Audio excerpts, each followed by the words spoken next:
Web3 is the future, that's what they say. And I must admit, I'm no expert in crypto, blockchain, coins, tokens, and NFTs, so I brought in an expert. In this video, we bring in an expert to talk about how we can use the blockchain in startups. We look at 4 ways you can use blockchain in your startup and how you can get started. This is Raw Startup. I'm the founder of Vivino, the world's largest wine app and wine community, with over 60 million users all over the world. We don't use blockchain in our day-to-day business, but it is a technology that we keep a close eye on. In this video, we have Michael on to guide us through the blockchain and crypto. He's a developer, expert in blockchain, and also has his own YouTube channel. We will also cover some crypto basics, and if you know all those words, you can skip through that quickly. Also, this is not about investing in crypto or Bitcoin, it's all about technology and how you can use that in your startup. With that, let's get started. Okay, if you know all the buzzwords, you can skip forward here a little bit. First, let's find out what a blockchain is. Basically, it's a ledger or a list of transactions that are hosted publicly. Imagine a database that has all this information, but once something has been written in the database, it cannot be changed. That's what the blockchain is. It's also decentral. And also, all of these transactions are written not by one machine, not by one company that is controlling the whole ledger. Instead, it's written by many, many machines, belong to many, many different people. It's totally written in stone. Every transaction that has been written into the blockchain is there forever and you cannot change it anymore. What you can do is do another transaction to maybe send money back or something like this, but you cannot change what already happened. Okay, basically a database that is public, decentral, and cannot be changed. Okay, so what about other fancy words like Web3? What is Web3? Basically, Web3 is the age we're going into now, where crypto and blockchain are going to be a big part of that, along with quite a lot of other things. Web 1 was the early internet, with web pages mostly owned by organizations and companies. Web 2 is the more interactive web with blogs, social media, and so on, basically where we are now. And then we're going into Web 3. A lot of experts will tell you that asking what you can do with the blockchain now is like asking, hey, what can you do with the internet in 1996? Back then, in 1996, we didn't know exactly what we're going to do with the internet. We knew there was a lot of potential. And it's pretty similar with the blockchain. There is something there that could change the world. We don't know exactly what to do with it just yet. We're only scratching the surface with what we can do with the blockchain. I think this is a new revolution. We haven't really explored how we can use blockchain and Web3. There's a lot of potential and the sky is the limit. I'll only cover 4 things you can do with the blockchain and crypto in this video, but I'd love to hear more things you can do with it, so put it in the comments. Okay, let's keep going with the basics. So there are 2 main expressions here that we have to cover. They are coins and tokens. Let's talk about coins first. Coins are basically like the currency that you are used to, just euros, dollars, but instead it's cryptographic coin, right? It's digital currency. Tokens are not coins. They're a little bit different. Michael, tell us about that. You cannot basically rip them apart or half them or quarter them, because then their value would be broken. So if you have $1 and you have a quarter of $1, then the quarter is exactly quarter worth of $1. So it's you can split it in 4 pieces and you're fine. But if you have a painting and you split it in 4 pieces, there is no value anymore. Each piece is not quarter of the value of the painting. Instead, there is no value at all. You destroyed the whole thing.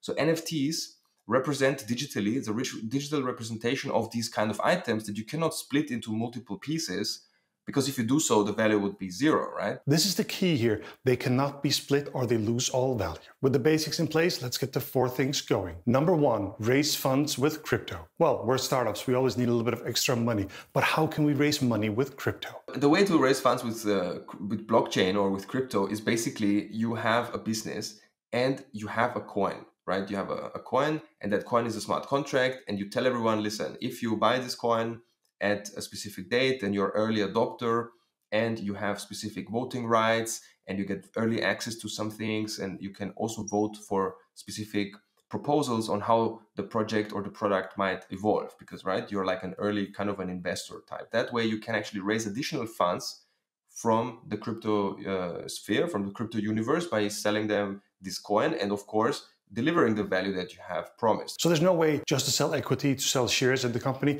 That just isn't legal yet. So it's all about advantages and benefits. Maybe it could be the first to buy something, special price, special access, maybe even a special limited edition of the product. even influence on what the product's going to look like in the future. There are many ways, but you have to be creative. So right now, you cannot make them shareholders. You cannot make them proper investors, but sometime in the future, that's probably going to happen. This technology is incredibly good for this particular purpose, but we have to wait till it gets legal. Here is one interesting example. LimeWire raised $10 million for the company like this. Let's have a look at what they did. Yeah, I mean, they went to traditional investors, but they also launched their own coin. It's like what we discussed before. So they have sold their coin, and I think they made over $10 million in this coin offering.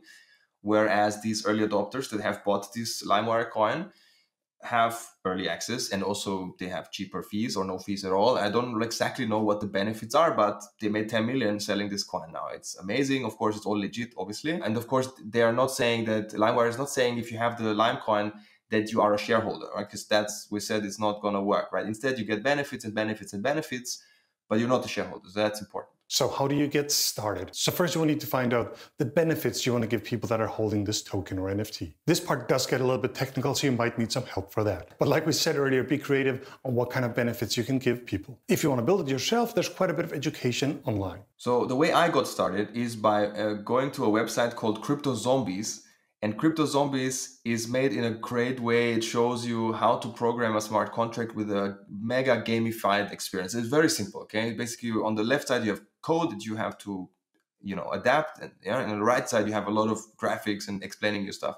And it is cool because really, even if you're not coder, it doesn't matter, but you just see how it works, right? So you're maybe not going to deploy the code yourself. If you're a tech guy, of course, you will do the whole program that Crypto Zombies offers, right? But just if you do one or two or three lessons on that website, and it's totally free, at least you see how it works, right? In principle, and you get ideas, you get creative, and you are knowledgeable about these things instead of ignoring the technology. So that's how I would get started, because I'm a tech guy. So that's obviously if you want to build it yourself, but it could also be a way for you to understand it better, even if you have someone else build it for you. It usually is a pretty good idea to know how it works. Number 2, extra services to your fans or customers. This is basically the same as the one above, but rather than raising money, you're giving extra benefits to your customers or fans. Basically, whatever ideas you had before could also be used here. So find some benefits that you can give or sell to your customers. And again, be creative, find something you can add on to your existing product. How to get started? Same as above. Number 3, receive payments and spend in crypto. There are quite a lot of advantages with this, and one of them is speed. And you don't have to wait for any kind of 2 days or 1 day or whatever to pass in order for that to happen, which makes the whole economy much faster. If you make the economy 1 day or 2 days faster than now, well, economic growth we love it, right? We need to get out of recession anyway. Another advantage here is that in some countries, crypto isn't taxed till you take them out in euros, dollars, or whatever currency you're in. But make sure you know your local rules. This means there is some kind of bunch of money out there which is only accessible if you accept crypto. But you can be the startup that gives them the alternative. So they come up to you, right? So you will make money because you're the only or the second or the third option there is, and there is no other option, right? They will come to you, right? Of course, in the future, if everyone is using it, there is not the distinguishing factor anymore. But I think that, for example, paying for servers or for domains or this kind of things, if you can pay with crypto and you earn in crypto also, let's say you are a crypto business, well, it's perfect. You don't have to go through the banking system at all. You just pay everyone in crypto, and it's much faster, and it's also cheaper, depending if you do business all around the world. If you know what I'm talking about, if you're paying developers that live in a very different country than US or Europe or so, you pay tons of transaction fees. With crypto, it's very cheap if you use the right chain. So that, again, saves you money and time. Again, you have to check your local rules, but it's clear there is some money out there that can only be accessed if you accept crypto. Finally, there's another advantage, that's flexibility. You can do all kinds of strange business models with cryptocurrency. You can do all kinds of strange things, and you're not limited by whatever business model your payment processor has, like Stripe or something else. I know this is a little bit abstract, but let's listen to what Michael has to say here. Now, if you think about it, if you use Stripe or any other payment provider, then the business model that you can run with your startup is what they allow you. So, for example, if you wanna do transactions every 1 minute or every 5 seconds or every whatever, then you cannot do that because they don't have this feature, right? So they are the gatekeeper of what you can and cannot do with your business model. Now, with cryptocurrencies, you can run whatever business model you want. For example, let's say I enter a car and I borrow the car, right? And so I pay every minute I pay for the fraction that I've used, I'm driving this car around because it's just rented. And when I close the car up and I leave, then this flow of money stops. Now, again, the economy is much faster because the one that rented the car through the service, it got the money immediately. It's already on his or her bank account or wallet. And that money can already be spent again for whatever stuff, which makes much, much more sense than having to wait the whole month or sometimes 2 weeks until 4 weeks to get money paid from Stripe into your business bank account. How to get started. Basically, you implement one of these payment gateways that can do crypto transactions. Here are some examples. There are many out there. CoinGate, BitPay, Rocket Fuel, and there's plenty more out there. Number 4, keep a public ledger. Now, this is interesting because it's basically what the blockchain is, a public ledger. Let's have a look at how you can use that. One of my favorite use cases here is ownership of art. Imagine if all physical art had an NFT connected to it that proved the ownership of that piece of art. That solves a lot of problems. First, there's provenance, meaning where did the art piece come from? Did the artist actually paint this? And who has owned it over the past many years? Having an NFT connected to the piece of art will kill all fake art. I bet that 50 years from now, every single piece of physical art has an NFT connected to it and will actually have very little fake art. With the blockchain and smart contracts, you can also do some incredibly cool things, and I will use art as an example again. One of the problems that the art business has is if an artist paints something and sells it for $100, the artist will only see that $100. Now, 10 years later, somebody sells it for $100,000. If you did that as NFTs, you could build a smart contract that said, every time this piece of art is sold, the artist must get 10%. I mean, I think that would be kind of fair. Just an example, but something that could help a lot of artists. Another use case here is the supply chain and creating transparency in the supply chain. But what if you could actually track down the whole supply chain of, producing these parts for the airplane and storing every single move that it made onto the blockchain? Then you construct the airplane, again, storing onto the blockchain the IDs of the parts that were used and all, and then all the flights of this particular airplane, and the airplane has an ID, right? Gets a number on the chain.